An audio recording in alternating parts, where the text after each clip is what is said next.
make this video. I've been in law enforcement for 10 years, and I'm speaking to my peers, other fellow officers, people in any kind of law enforcement position. I've seen officers nationwide enforcing tyrannical orders against the people, and I'm hoping it's the minority of officers, but I'm not sure anymore, because every time I turn on the television, every time I look to the internet, I'm seeing people arrested or cited for going to church, for traveling on the roadways, for going surfing, opening their businesses, going to the park with their families, or doing nails. Out of the cover agents go there and arrest them and charge them with what? With a crime? I don't know what crime people are committing by doing nails in their own house, but we're seeing this more and more and more, and we need to start looking at ourselves as officers and thinking, is what I'm doing right? Now, I want to remind you that regardless of where you stand on the coronavirus, we don't have the authority to do those things to people just because a mayor or a governor tells you otherwise. I don't care if it's your sergeant or your chief of police. We don't get to violate people's constitutional rights because somebody in our chain of command tells us otherwise. It's not how this country works. Those are de facto arrests. You know, we're violating people's rights and taking money from them, or even worse, arresting them and depriving them of their freedom when they are exercising their constitutional rights. So let's talk about that.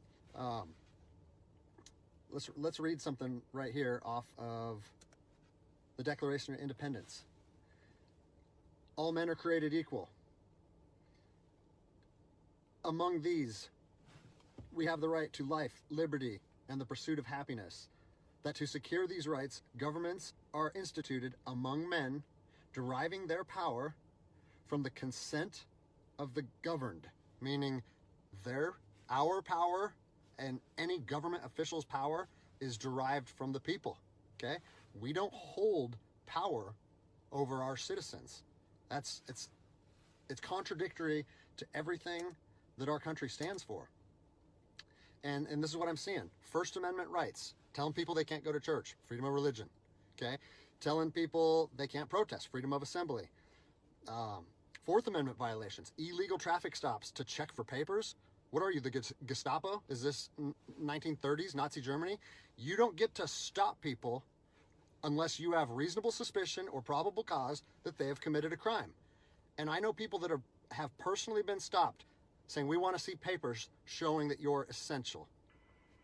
David 2, copy a phone call. That is not how our job works, okay?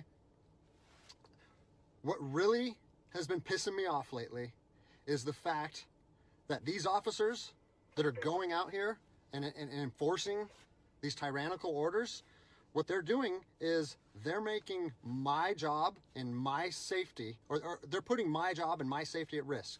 Because what you're doing is you're widening the gap between public trust and law enforcement officers. And what that's going to do is it's going to, I mean, look at what's happened to law enforcement in the last 10 years. Less and less public trust, and more often than not, that is a result of isolated incidents that get blown out of proportion. Well, they're not isolated anymore. They're happening every single day.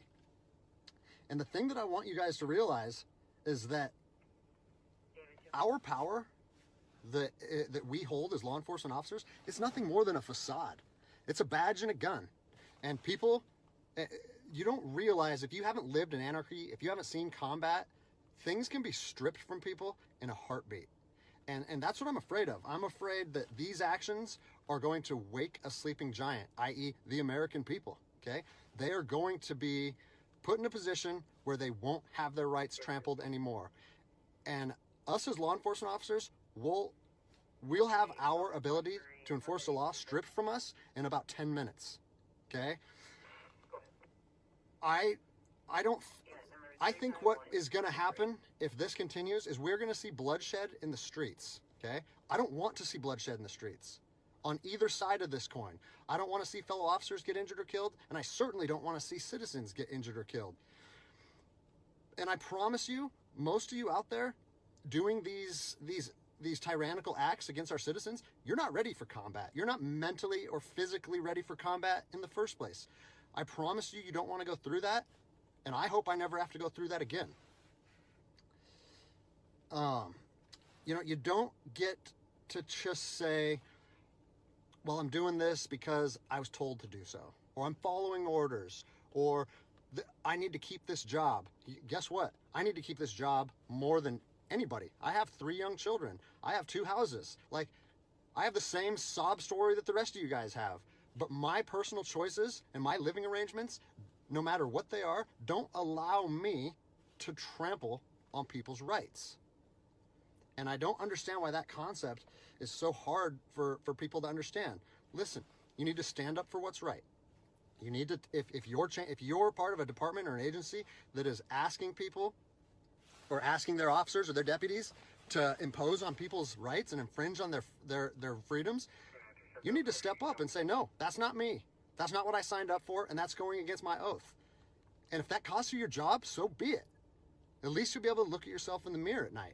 I've already expressed this to my department. And luckily for me, I come from a department that I feel like my chain of command shares my view, but I don't care what department you're part of or what your chain of command thinks. You don't get to trample on people's liberty. And so, you know, as a special operations veteran, I've fought on the streets of Iraq under the U.S. government's guise of freedom. And I'm telling you what, the American people are going to you are going to wake a sleeping giant, and they are going to fight 10 times harder for their freedom on their soil than anything you've ever seen before. And if that's something you're willing to face, then keep trampling on people's rights. But I promise you, the American spirit of defiance is going to rise again, and it's going to be a big problem for our country. So I'll leave you with this, something that I learned as an E-nothing in the Army. No matter what situation you're put in, if you look inside yourself and ask yourself one question, am I doing the right thing? You ask yourself that, you know the answer. And no amount of money or no order or law or anything should be able to make you go against doing the right thing.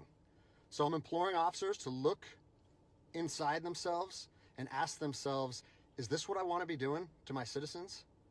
And I think the answer is clear. And if we all stand up together, guess what? It'll be a non-issue, no factor, because people and law enforcement will be united like we should be.